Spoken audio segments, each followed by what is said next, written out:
Hello and welcome to Never Mind the Dam Busters, the podcast dedicated to exploring the rich, complex and often controversial history of RAF Bomber Command.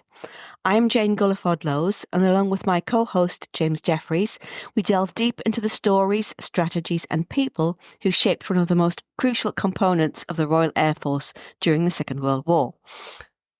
Today, we are delighted to welcome Andrew Panton to the show. Andrew has arguably the coolest job of anyone I know. He is the General Manager of the Lincolnshire Aviation Heritage Centre at East Kirkby in Lincolnshire, as well as being a Lancaster Mosquito taxi pilot. I mean, honestly.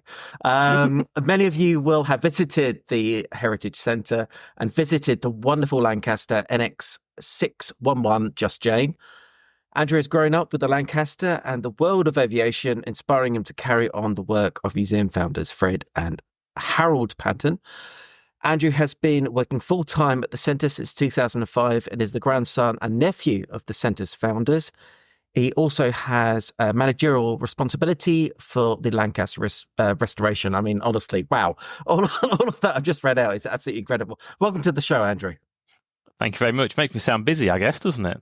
Honestly, I've just been so excited about this episode. There's just so much to talk about. I don't know where to start, really. So let's go back to the beginning. First of all, can you tell us a little about the origins of the museum, your family's involvement, and also your own story, how you got involved? Yeah, absolutely. So for those of you that don't know it, it's all kind of centred around my family, the whole reasons for the museum starting and reasons for it being there at all.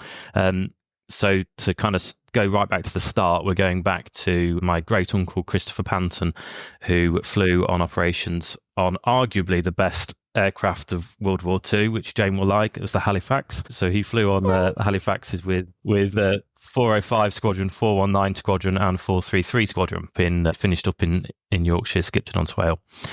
So Chris was the second eldest of the family of 8 children, 4 boys, 4 girls. So he was kind of, family looked up to him, if you like. He was one of the eldest and he was going and fighting in the war, defending the country. He went off for training in about July 42, I think it was, and became operational in July 43. He managed to complete 24 ops, and it was during the kind of the mid-July 43 through to ended up being March 44. So it's a period when he was going, I think he did 4 trips to Berlin.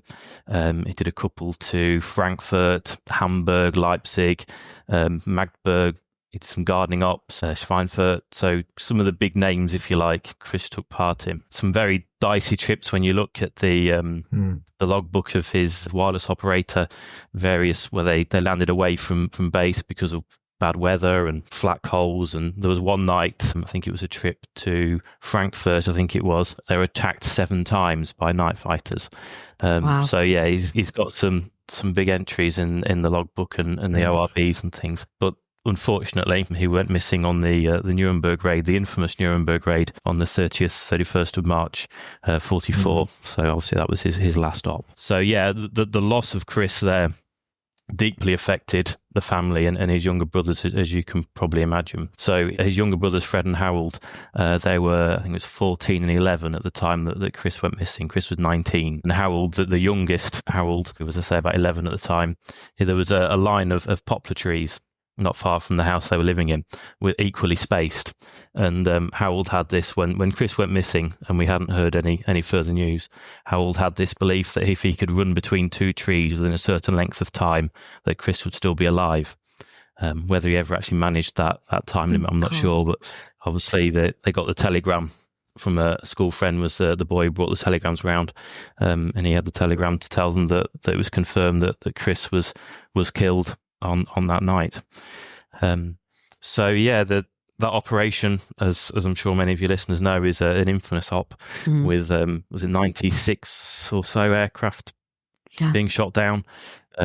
More aircrew going missing that one night than in the entire Battle of Britain period, I believe is the stat.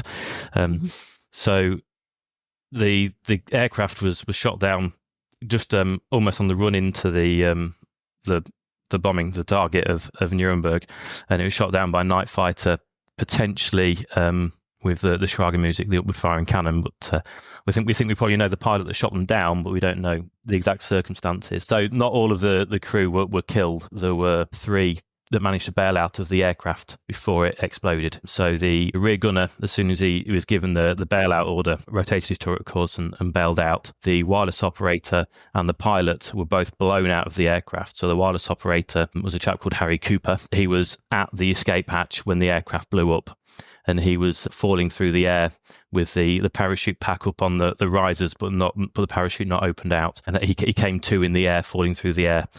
And his story goes that he managed to waggle and jostle the risers enough for the parachute to come down to him, pulled the D-ring and opened the parachute out at about 500 feet. So eventually the parachute opened and he descended into 18 inches of snow on the side of the hill. Nielsen, the pilot, he had no recollection of how he got out, but seemingly he was blown out of the canopy of the cockpit. Somehow the D-ring snagged as he went out, opened his chute for him, and he came to supposedly in a snow-covered churchyard, which sounds a bit ominous. And then as I say, the rear gunner managed to bail out. He was completely conscious and everything as he went. He heard Chris, my relative, who was a flight engineer, he heard Chris tell the pilot that the starboard inner engine was on fire. Pilot Nielsen couldn't put it out, tried to extinguish it, couldn't put it out. As soon as he heard that, the rear gunner went. He just took it upon himself and bailed out. The wireless operator, Cooper, who was blown out of the aircraft, he said that the starboard inner was on fire, and then the outer engine went on fire. They lost control of the aircraft. It started to go into a spin, at which point the pilot gave the order, bail out, but then it exploded. So obviously the crew members couldn't get out. That night they had a dicky pilot with them. It was an 8-man crew, a chap called Roast. In the early 2000s, so about 2001, I tried to find out a bit more about the crew members, tried to contact some of the family members, and I actually managed to contact the family of Roast, the dicky pilot, found out quite a lot about him. So the majority of the crew were Canadians. So the bomb aimer was a chap called Leo Victor Millward. He was Canadian. Chris obviously was British, the flight engineer. The pilot was in the Canadian Air Force, but he was actually American. That was Christian Nielsen from Danish descent. Roast was a Canadian, the dicky pilot. Harry Cooper, again Canadian, as the wireless operator. Don Allray was the navigator and Canadian, as was the tail gunner, a chap called McLaughlin. And then the mid-upper gunner was an Irishman by the surname of Thompson. So I did quite a lot of research with the Canadian archives to try and find information out about them. And the Canadian archives were brilliant, amazing. You just sent them an email and they sent loads of information back. British archives, compared, I got nothing back, and it was such a hard process trying to get anything out of them. So we didn't really find anything out about Thompson, the mid-upper gunner. But as I say, I managed to find out the family of Roast, made contact with them, got some information through from them. Obviously, he was a dicky pilot, so he was on his second dicky operation before he went out fully operational with his original crew. Unfortunately, of course, he was killed on the night of the 30th of March, but his crew went on to complete a tour of operations, and the wireless operator of the crew, of Roast's original crew, was a stand-in. He joined the crew after his aircraft ditched into the sea and some of his crew were killed, so he became a spare bod and then joined Roast's original crew, taking the place of the wireless operator who'd broken his leg. So everything worked for them, and they obviously completed a tour of ops, and they all survived the war. But it wasn't to be for Roast as the on his dicky operation. So obviously going back to why we're here, keep going down rabbit holes here. It's fine. It's compulsory. We absolutely love that. It's, wow. Yeah. So the effect of losing Chris was massive on Grand Admiral Harold, and that they thought that it would affect their mum worse, losing her boy. And I'm a parent now. I can completely understand the thought or the potential loss of one of your children. So they thought that losing Chris would affect their mum worse, but it actually affected their dad the worst. And he very much went into a shell over it all and wouldn't hear talk of the war.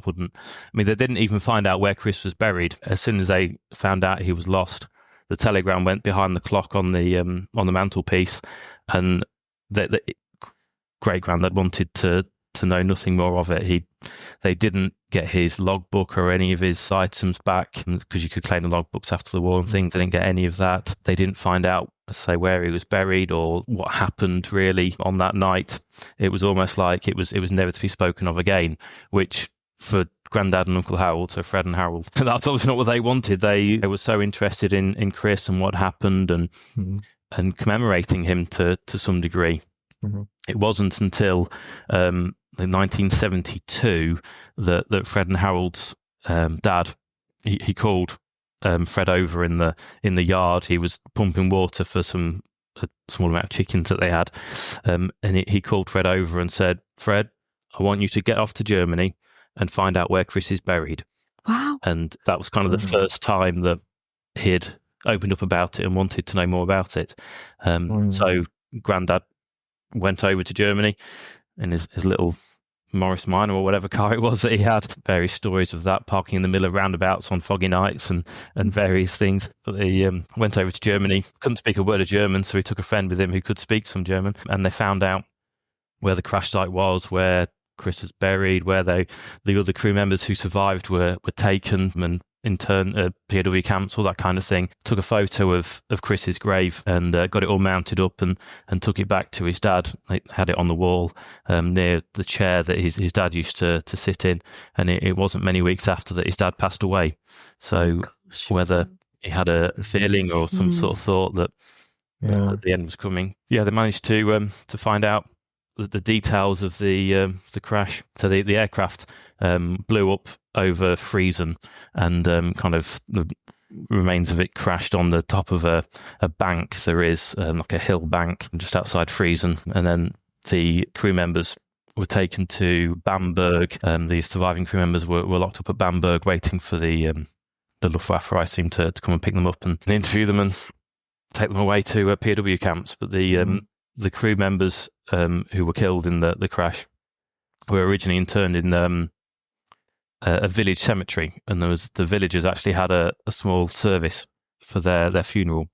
Good. And eventually they were taken to Nuremberg. So Chris lays in the Nuremberg War Cemetery, which, if you've ever been, is a absolutely beautiful place. I'd really, for the fact it's a war cemetery, how it looks out. And we went as a family, probably longer ago than it feels now, 15 years ago probably. We did a family trip out there, and absolutely beautiful place. Obviously it means a lot to us because it's where Chris is, but just as a place to visit and see, and a part of Germany, wonderful place to visit really. All that and finding out where Chris was, and it all reignited and Grandad and Uncle Harold's interest in it, and they decided they really wanted to do something to remember Chris and all those that were lost on operations in Bomber Command. And when Grandad came back from Germany in 1972, somebody who worked with handed him in a newspaper, and the front cover of the newspaper was Lancaster Bomber for sale at Squires Gate, Blackpool, and it came up for auction. That, honestly. And Grandad, he said to himself, "Wow," he said, "Madge, you could not have given me that at a better time." And so he set his sights on buying the Lancaster as a memorial to his brother and all of Bomber Command. At that time, they were living on a farm at Stigford, which is a small village here in Lincolnshire. But he thought, I'll go and see if I can't buy this Lancaster at this auction. So he went all the way up to Blackpool, which is no small trip from the depths of Lincolnshire, to have a look at the Lancaster and see if he could bid on it to buy it. It turns out that the aircraft didn't actually sell in the auction, so Grandad didn't buy it. But after the auction, it was privately sold to a gentleman called Lord Lilford. His idea was he was going to buy a flight to Jersey and do pleasure flights around Jersey. But he bought it, and Grandad and Uncle Harold stayed in touch with him, and they were given first refusal if Lord Lilford ever decided to sell it. So 16 years went by, and eventually Lord Lilford decided that he was going to sell it. His thoughts or dreams, aspirations with it hadn't come off. It moved from Blackpool to Scampton to sit at the gate guard at Scampton for the RAF. But it never got to Jersey. The engines never ran again. It never flew or anything like that. So they managed to to agree terms with Lord Lilford, purchase it, and then move it to East Kirkby, where they'd bought a bit of land, including the original control tower, with the thought that if knowing that they had first refusal of the Lancaster, if they could buy it, they needed somewhere to put it. So where better than an original wartime airfield? So when RAF East Kirkby came up for sale, they decided we'll buy that in preparation for the Lancaster as and when we get offered it. And the rest is history, as they say. Wow. Wow, that's incredible. What a story. Good. Yeah. Can we just backtrack a bit? And so when did the museum actually become a museum? When did it actually open to the public then? Well, the Lancaster was moved to East Kirkby in 88. So Fred and Howard bought the land in about 81, 82. And then they had to put a hangar up. So they put a hangar up in preparation for the Lanc, moved the Lanc in 88. But the original plan was that they would just put the Lancaster in the hangar and go and see it when they wanted. It was going to be a personal tribute that they could invite people around to come and have a look at. I see. Family, friends would come and have a look at it. They'd go and have a look at it when they wanted. They didn't purchase it with the kind of the idea of setting up an attraction or a museum or anything like that. It wasn't going to be a public thing, really. Yeah. I mean, I think the conversation with the bank manager was a bit of an interesting one at the time. That they said to him, "I want to go buy a Lancaster Bomber," but they managed it. And when it was all completed and moved, the bank manager said, "Well, you've done it, Fred, and you've kept your wife." So he obviously thought that it was going to be quite a taxing moment in life to complete all that. But yeah, it was just going to be a personal tribute, something that saved the aircraft, so to speak, and be able to go and have a look at it and think of Chris when they're with it. Mm-hmm. But it soon kind of grew from that. There was a local aviation museum that was moving, closing down, looking for a new area to go to. So Fred and Howard let them use a bit of land at East Kirkby for a period. They then moved on to somewhere else. So Grandad and Uncle Howard said, "Well, let's see if we can set one up ourselves and open one up." And they did. And I mean, at the start, they had people saying it'll not last 5 minutes. You'll soon be closing again because no one will come. And it's quite a leap of faith, I think, investing all that and opening up a museum, not knowing if anyone's going to come. Quite the thing. I don't know if I'd have been brave enough to jump into trying to do something like that. But Grandad was quite a remarkable man. And if he set his mind to it, then he was going to do it. And So this Lancaster has always been part of your life then, Andrew? Yeah, so I was born in 87. I know you're all going to say you don't look old enough to have been born in 1987, but I was too. Oh, well, all the best people Not were. joining in this conversation. So being born in 87, I was one when the aircraft came to East Kirkby, and it was brought in on 7 big trailer loads by road from Scampton and rebuilt at East Kirkby. So as you say, I've kind of known nothing other than the Lancaster being there. It's like a family member to me, really, rather than anything else. I watched the aircraft come in, and I used to ride my bike around the airfield before I went to school, but when Mum was working there on the admissions gate. So it's in my blood. I've just grown up with it, and my kids ride their bikes around the airfield in the same way that I did. So it's generational. It's carrying on. So obviously it's amazing having a Lancaster in the family, and it's not lost on me how unusual it is and how special it is. But a lot of people say to me, "What's it like having a Lancaster?" I know nothing other than it. The question goes back, what's it like not having one? So I don't know what it's like not to have one. So yeah, it's unbelievable. I mean, I'm very much standing on the shoulders of giants with Grandad and Uncle Howard doing what they did, and of course the tribute of what it is for the men and women of Bomber Command. So I realise I'm in a fortunate position to be doing what I'm doing, but it doesn't come without its challenges and its weight, shall we say. But it's an incredible thing, and I'm very appreciative of what the family have done to set it up. And I mean, when you think back to it, a chance moment on the 30th of March 1944, what that's led to. Had Chris survived the war, we probably wouldn't be here talking about this now. So fated, maybe, I really don't know, but it's an absolute pleasure to be able to do it and maintain the aircraft for the future generations. How is the ongoing restoration at the moment? So I'll get back to kind of when the aircraft arrived at East Kirkby. It hadn't been run for 23, 24 years. So it stood outside all of its life before it came to East Kirkby. So as soon as the aircraft arrived, people were asking Grandad and Uncle Howard, are you going to get it running? Are you going to get it running? And they eventually decided, well, let's try to get one engine running. We'll see what we can do. And with that thought, an engineer from RAF Coningsby knocked on the door one day and said, do you want me to get your Lancaster running for you? Obviously, it was a 30-year-old lad. Well, I say lad now, I'm over 30. He was a young lad from RAF Coningsby, and Grandad thought, I don't think you can. So he did some investigations about this chap called Ian Hickling, and he rang the commanding officer, or the warrant officer of the Battle of Britain Memorial Flight where Ian worked, and said, this Ian's come and knocked on the door and says he can get our Lancaster running for us. What do you think? And the warrant officer, a chap called Barry Sears, said, well, if he can't, I'll kick his arse. So with that, Grandad and Uncle Howard set him on trying to get the aircraft running. And his friend Roy Jarman set about one engine, got that running. 2 engines, got that running. 3, 4, so got 4 engines running. Looked at the brakes and all the systems with the expectation of, well, the engines are running now. Can we get it taxiing? And so they restored those to a taxiing condition. And each time Fred and Howard did something like getting one engine running, the public then said, well, are you going to get another one running? And it's kind of been public expectation, if you like, and questioning that's just progressed it through and through. So obviously with the aircraft taxiing, the questions were then, are you going to get it flying? And we got the aircraft taxiing in 1995, 94, 95. In 2009, Fred and Harold decided it's about time we looked at getting the aircraft flying then, and I started the ball rolling then towards airworthiness. So in 2009, we got the airworthy engines ordered with the restoration shop. iTech Engineering managed to find 4 Merlins in the country and get them off to be overhauled. And then we just started scouring the world for Lancaster parts.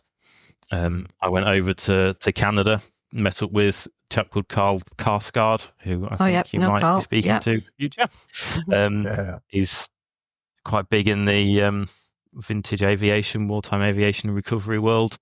And once you've met Carl, you'd never forget Carl. He's quite the character. So we managed to get some parts from them at Nanton in Canada. We've got bits out of Australia and all around the country. It's amazing what people have got in the garages. To eventually, this is a long story, I'm holding you on here, to eventually get to 2016, where we did a complete paint strip of the Lancaster, a survey on it to find out what needed to be done to get it airworthy, and started the process to get the aircraft structurally airworthy again. So yeah, we're about halfway through the 10-year project now. It's going to cost $4.5 million, something like that. It goes up every year with inflation and all those boring things. But yeah, it's a long old project, but it's an enjoyable one and comes with lots of problems, but it's something we've got to do. We've got a ultimate tribute. It'll be as far as we can take it then, and flying in memory of Bomber Command. And yeah, it'll be an amazing thing to get there and achieve it provided we can. Yeah, and it's absolutely fantastic. It isn't all about the Lancaster today, and this is me with my thing. I'm really interested to learn about. Jane's laughing already. You've also got a Blenheim, haven't you, that you're restorating, and also the Handom and such. Like, can we talk a little bit about this as well? Yeah, absolutely. Yeah, like you, I have a certain thing for Blenheims. We have the Aviation Museum, and it's known for the Lancaster. My concern is, particularly with having the Halifax in the family, when the Halifax link, I don't want to get to a stage where all people think of when they think of Bomber Command is the Lancaster. So I wanted to take the centre down a course where we're looking at all the different aircraft of Bomber Command, the different times of the war when it was flying, from early operations where they were given a map and set their own course and their own timings and just went and bombed the target. I want to go from look at all that through to the different operations they did, the different aircraft they flew, the different armaments they had. So to do that, obviously, the obvious thing that ignites people's imaginations and kind of links them to a course is an aircraft. Yeah. So I wanted to try and get aircraft of the early part of the war and different parts of Bomber Command to be able to tell the story of different sections of Bomber Command. People don't want to just sit or stand and read information all the time. They want something physical to be able to link to and ignite their imagination, particularly for school kids and younger people.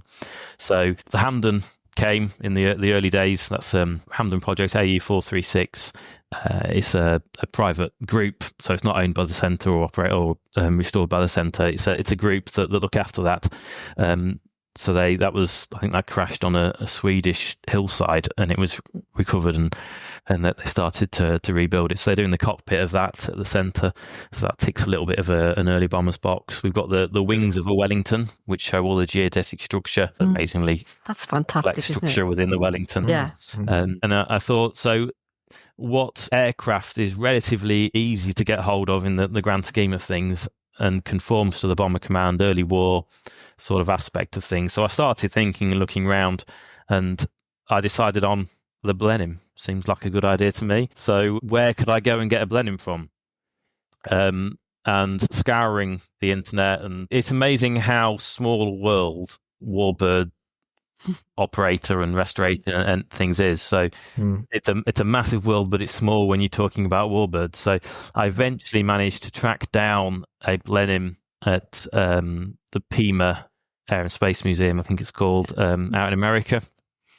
I contacted the manager, the operator of the museum, and yeah, he had the majority of a Blenheim in the back lot that wasn't doing anything, which they'd be prepared to let us have. And the agreement was, if I can find them a propeller for their Swordfish, was it a Swordfish? I think it was a Swordfish. Then we could swap it. We could have the remnant of the Blenheim. But where on earth was I going to find the propeller for a Swordfish? And just by chance, I was messaging my sister Louise, who also works at the museum, saying about the option we'd got there. So she typed into the internet Swordfish propeller, pings eBay, Swordfish propeller for sale in England. Good so grief. I bought it, and told them.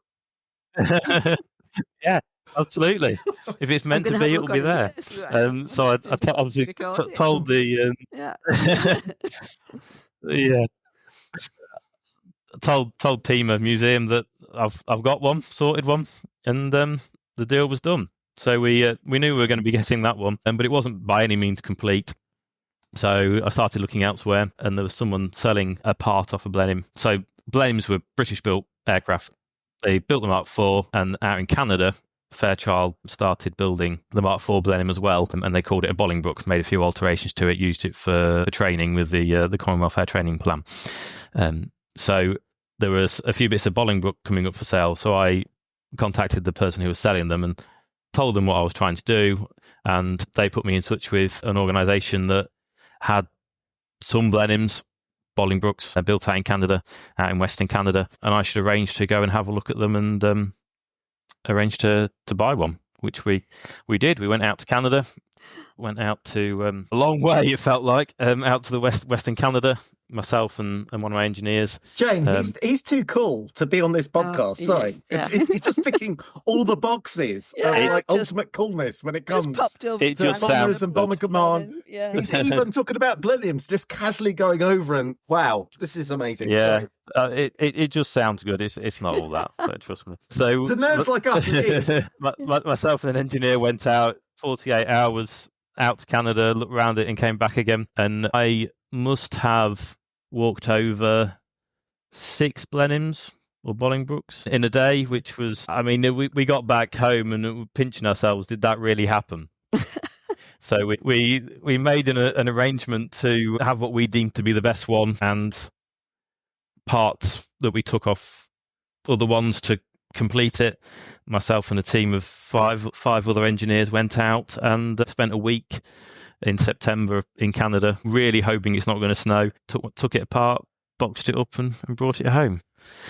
Yeah, I'm still a bit sort of like, dear Dory, I went to Canada, a beautiful country. I got to choose between different types of Blenheims and what I wanted to take home. You're living my dream. This is as you can tell from my face, it's a really hard life, but somebody's got to do it, haven't they? Yeah, I mean, as you say, it's things dreams are made of, isn't it? It's, I mean, never when I set about trying to get a Blenheim did I think I would end up with finding two effectively and having to spend a week out in Canada taking one apart. But it's not the sort of thing that we do every year. Don't get me wrong. It's a bit of a one-off.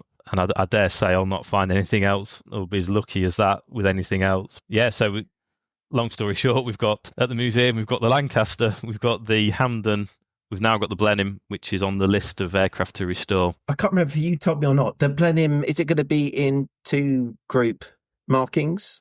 And is it going to be made airworthy or?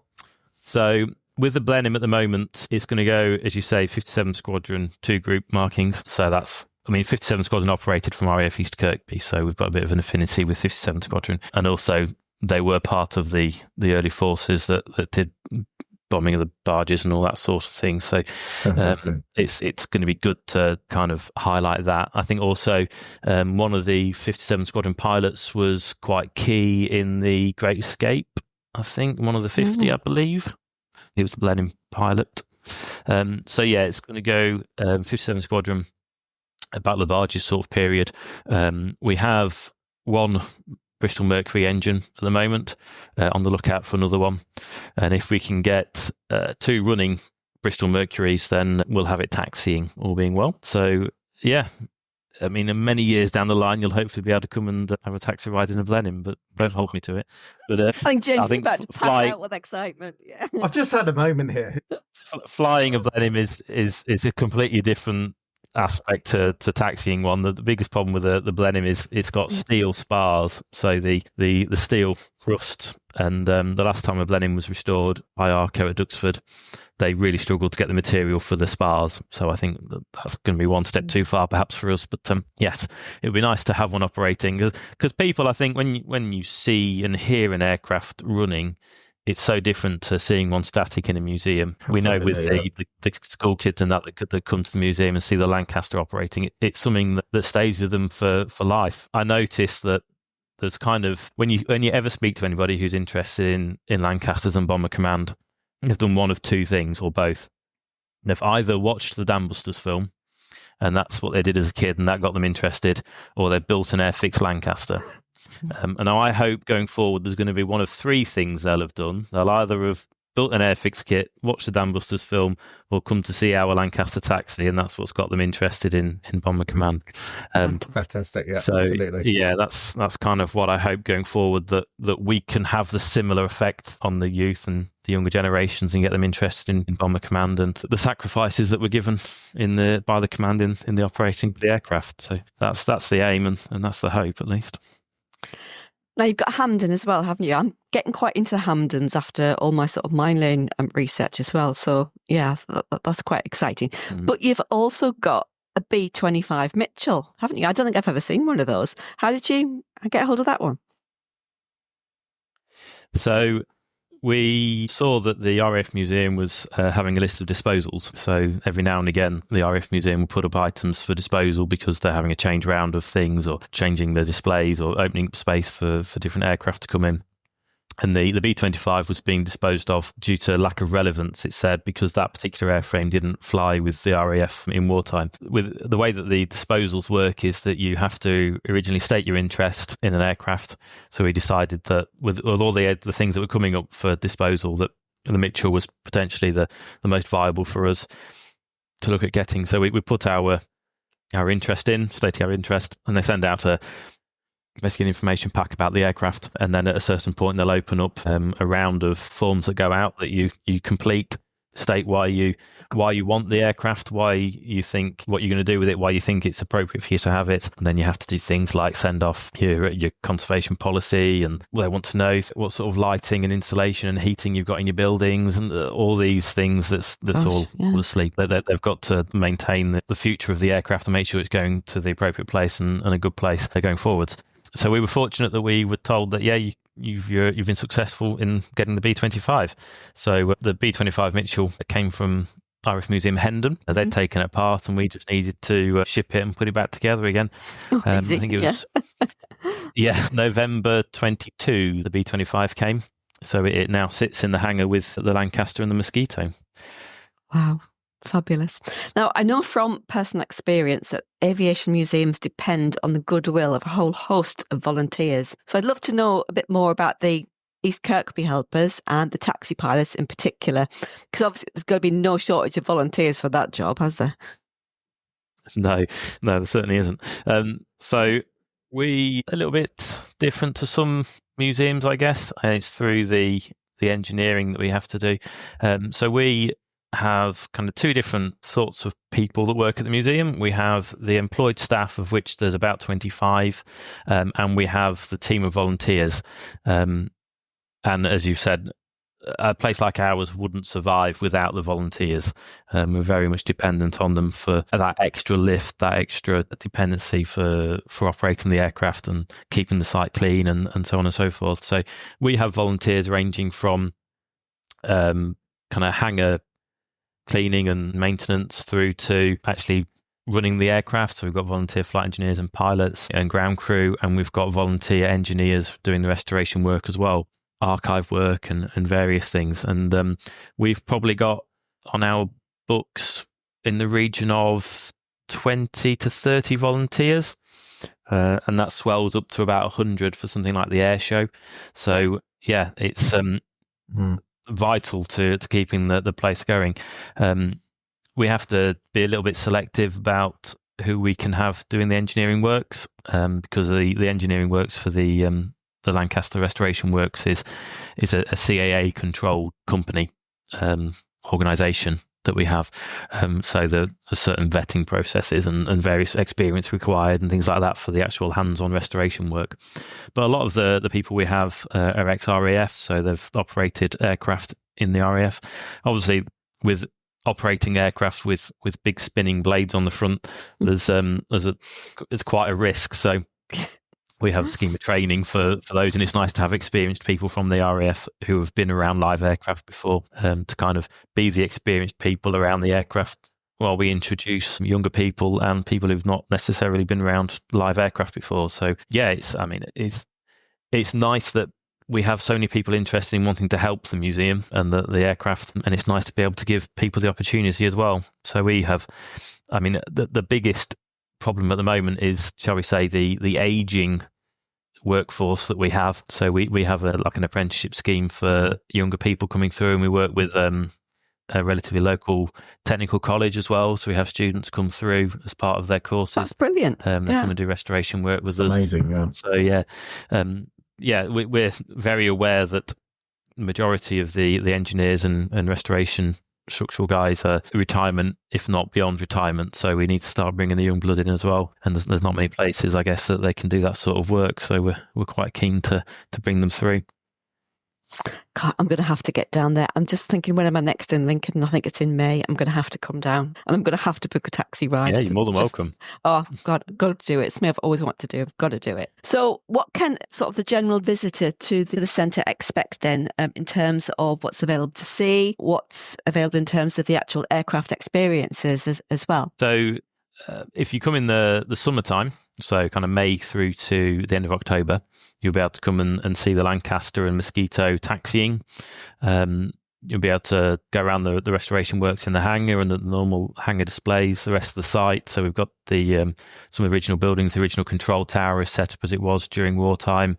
We've got a memorial chapel. We've got a billet hut, briefing hut, displays around RAF escape and evasion. So we've got lots of items from prisoner of war camps and kind of items that were made in the camps to help and aid escape. We've got the Hampden restorations going on. We've got the Blenheim, Wellington wings, a lot of vehicles. So we've got some very rare vehicles. Some of the vehicles are rarer than the aircraft we've got. We've got a Fordston crew bus, which is the only one left in existence. So for those of you that have watched the Dam Busters film, the Fordston crew bus that drops the crews off with the aircraft, it's like that. So yeah, the only one known in existence. We actually picked that up. It was being used as a camper van down on the south coast. So someone had converted it and put a fuel tank above the cab to run the heater in the back of it. So yeah, we located that and managed to to bring it to his Kirkby and took it back to its original spec. And so that's probably our rarest item. Well, second rarest item.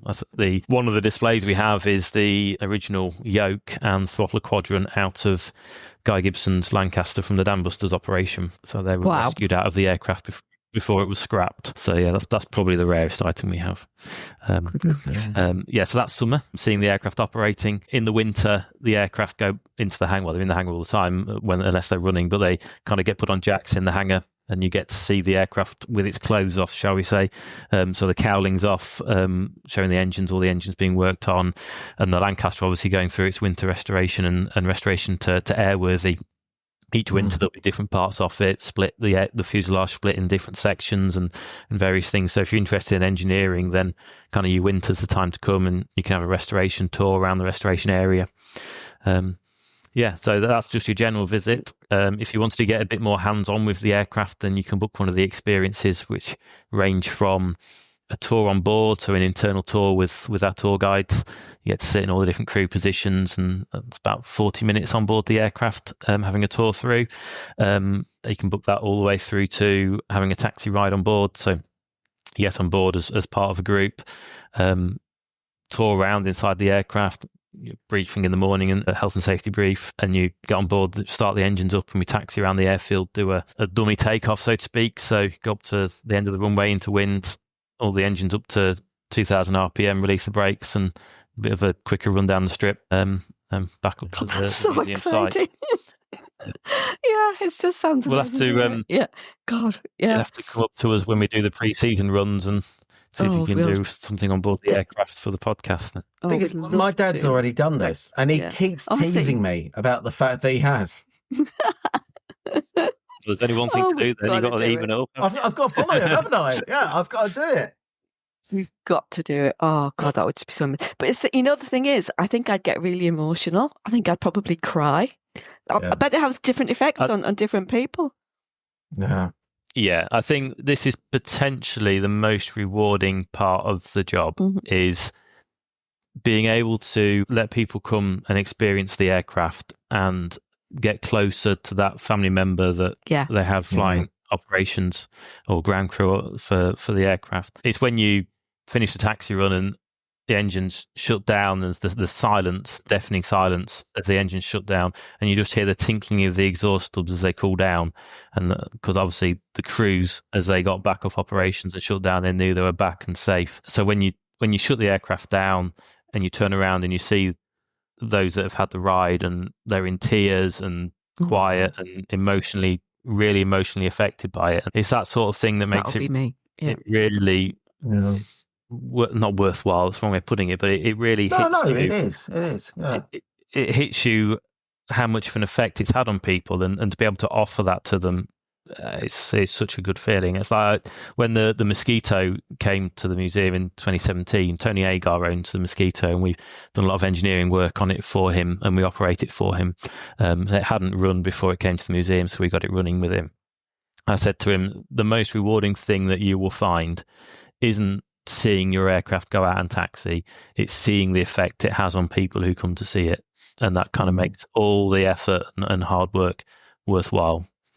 And because that's, without people coming to see it, it's not performing anything, it's not doing a service for anybody, it's not helping anybody to remember anything. So I mean, we're kind of being here and open for people to come to see the museum and learn about a family member, see all the photos of the crews, read all the personal stories and the letters and everything that crews sent back.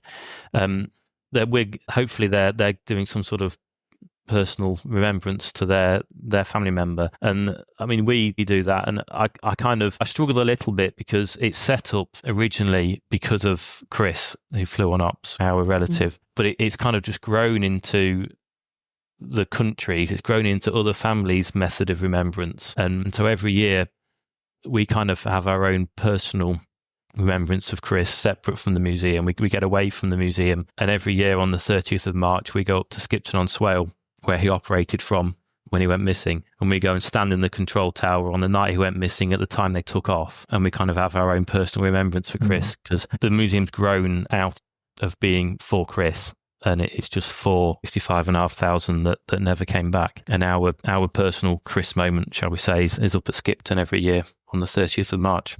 Yeah.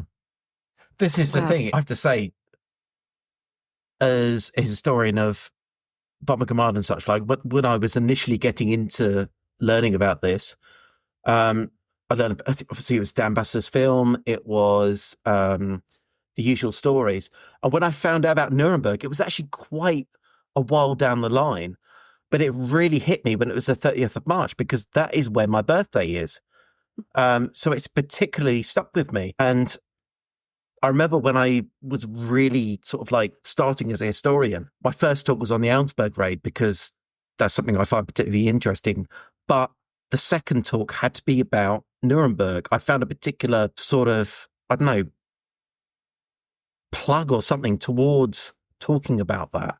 And I just had to. Not the fact that it was the 30th of March, but just the whole story. The fact, as you said earlier, that as many RAF personnel were killed in an hour and a half than during the whole of the Battle of Britain by Fighter Command is just, how do you make sense of that figure? And it wasn't something that was talked about or something that I immediately knew about.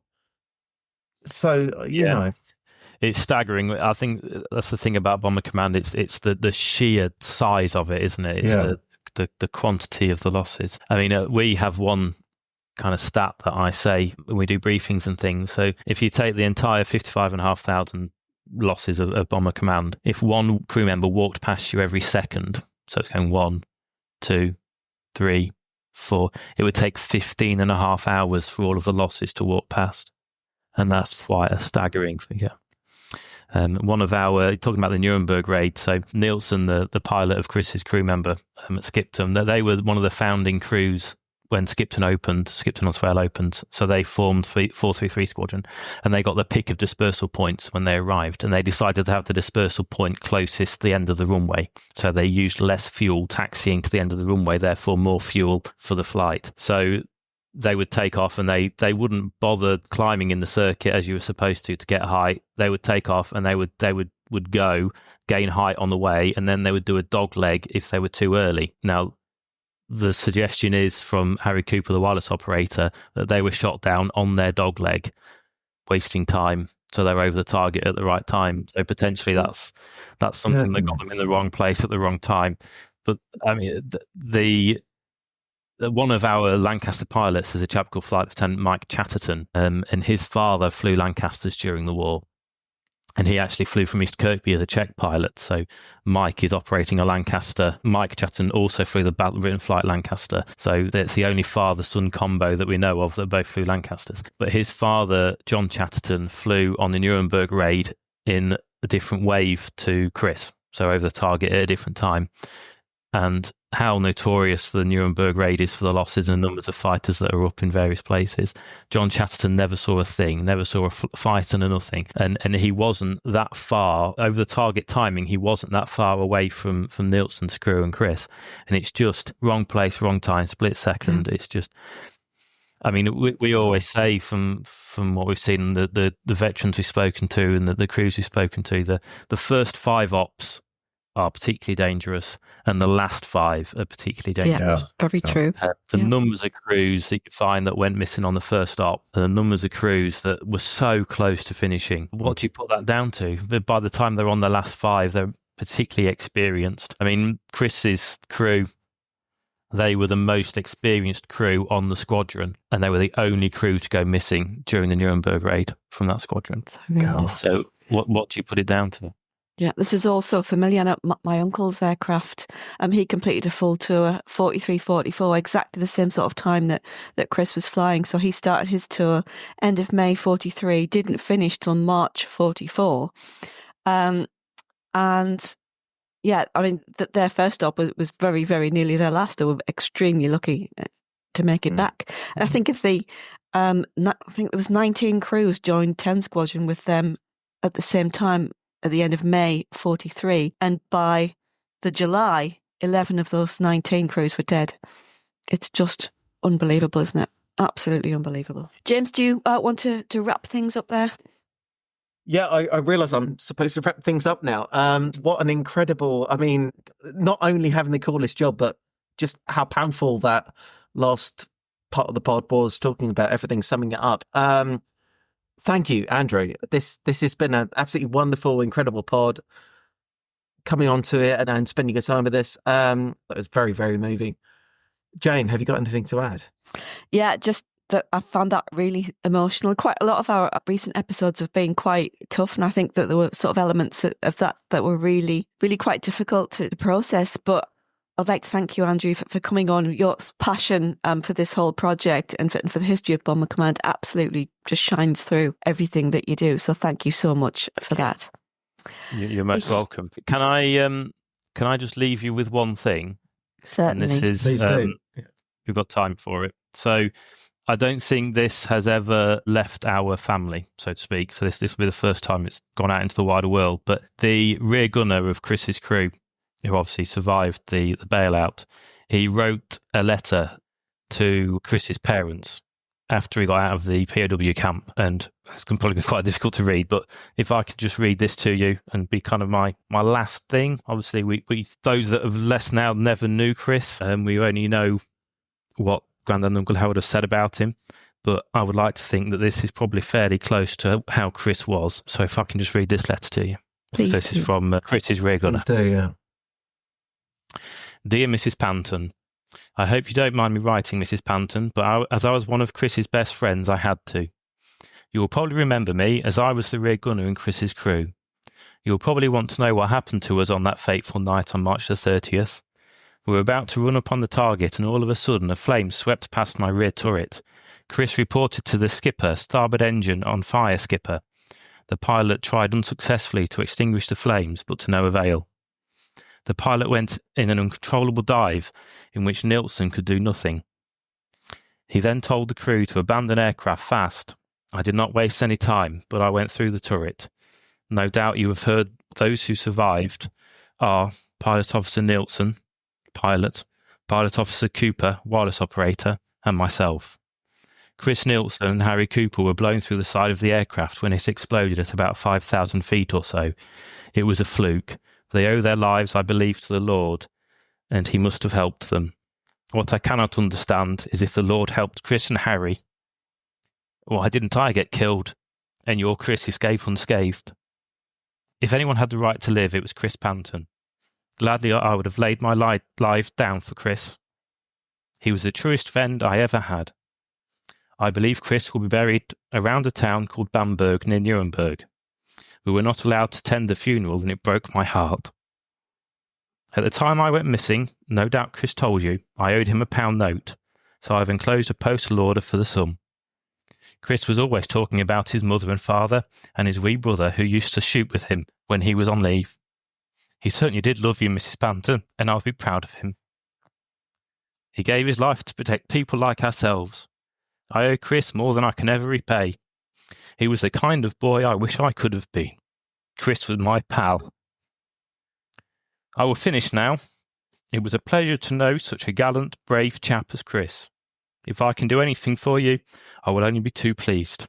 I remain yours, faithfully, Jack. I can't even speak after that. I'll have to have a moment. One of the most wonderful and awful and just incredible things I've ever heard. Don't know how she would have received that. No. Whether it would have been a nice thing to get or not, I don't know.